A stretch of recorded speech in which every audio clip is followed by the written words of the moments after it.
Hello, my name is Edward Sonino, and this is part two of what Hillary Clinton, Bernie Sanders, and Donald Trump don't understand. So this part two deals with Bernie Sanders. Bernie Sanders, like Pope Francis, confuses capitalism with economic policy.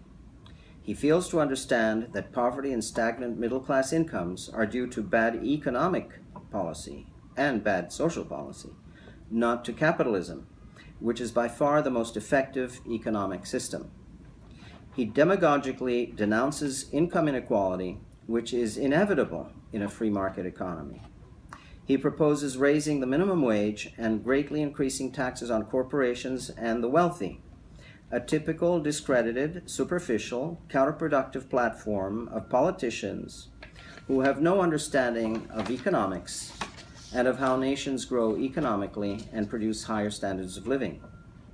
While treating carried interest as ordinary income instead of as capital gains does make sense, increasing tax rates does not make sense, even in the face of budget deficits, especially not when budget deficits are the result of recession and sluggish recoveries, and especially when QE can be properly implemented to finance the deficits, that is, without causing inflation. Sanders' economic policies would only reduce economic growth and lower living standards, even for low and middle income citizens. As for his proposal to break up the big banks, he ignores foreign competition and that the efficient, low-cost way to regulate banks is through 1. Imposing major salary and bonus clawbacks on management in case of bankruptcy, 2.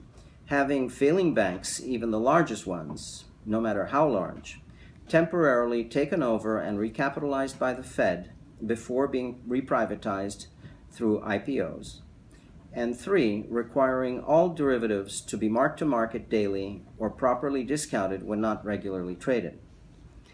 Demonstrating his utter lack of understanding of economics, just like Hillary Clinton, Sanders has not offered an explanation for the sluggish economic recovery or criticized the Fed's misguided and unfair ultra-low interest rate policy. He also has never offered an economic policy capable of preventing recessions and high unemployment. It has never occurred to him that the solution would be having QE finance tax rebates as the standard economic stimulus tool to be used whenever the real unemployment rate rises above 5%. How can you responsibly run for president without showing a high level of competence in economic matters? On foreign policy, Sanders, like Donald Trump, boasts that he was right to oppose the war against Saddam Hussein, but he is mistaken on that count when one considers that 1. Saddam kicked out the UN weapons inspectors, which logically suggested that Iraq had weapons of mass destruction to hide. 2. If the United States had not acted, the UN's credibility would have been totally destroyed, with terrible consequences. And 3. That the US invasion per se was not a mistake. The only mistake was the lack of preparation for the aftermath.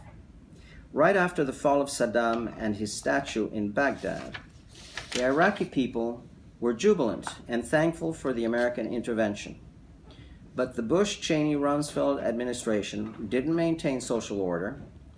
Rumsfeld blithely exclaimed, quote, "Stuff happens," quote, end quote, when looting started in Baghdad. And the Bush administration didn't make a competent effort to lead Iraq towards a functioning democracy respectful of human rights, and didn't clearly explain American intentions to the Iraqi people, opening the way to conspiracy theories that the U.S. intended to steal Iraq's oil, and to sectarian strife, which in part was due to the desire to control Iraq's oil wealth. One of the first steps the Bush administration should have taken to win the Iraqis' hearts and minds was to privatize Iraq's national oil company, hire a blue ribbon management vouched for by Bush himself to guarantee honest and competent stewardship, and distribute the shares equally to every Iraqi citizen.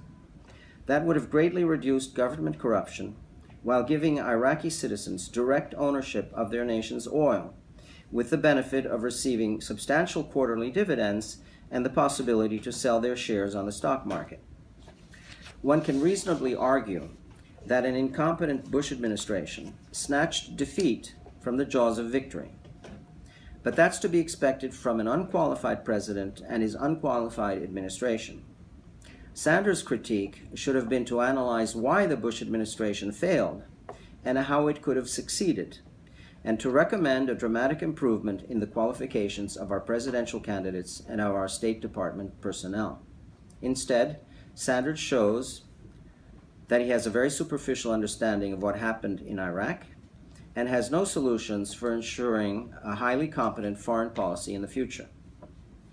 Finally, just like Hillary Clinton, Bernie Sanders has not offered any solutions for the nation's many social problems beyond calling for socialized medicine to address the problem of the uninsured and underinsured. That is, he proposes Medicare for everyone, as if that were the best system. Sanders does have one good idea, that is, free community college education, but he fails to address the high school dropout phenomenon, which dwarfs the problem of college affordability and the need to greatly improve public high school education in order for the nation to successfully compete in the global economy and in order for all citizens to have a much higher standard of living. So this is the end of part 2 concerning Bernie Sanders. Part 3 on Donald Trump will follow in another video.